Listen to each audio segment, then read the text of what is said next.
Hello guys, in this video I am going to show you how to set the manual time zone function in the IGO Navigation application.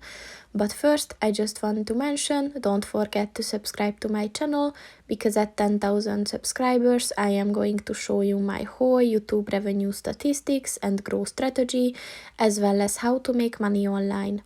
Let's jump into it. First of all, open the application on your phone. And then click on the three lines at the bottom of the page on the right. And then scroll down and click on the settings button. And then click on the regional button. And then click on the time zone button. And within this section, click on the automatic time zone button.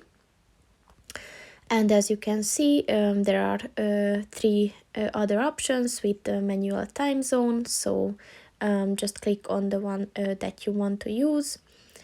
And yeah, you can also set the time zone that you're currently in. So you can do that by dragging this white circle back and forth. So once you've done that, it is set.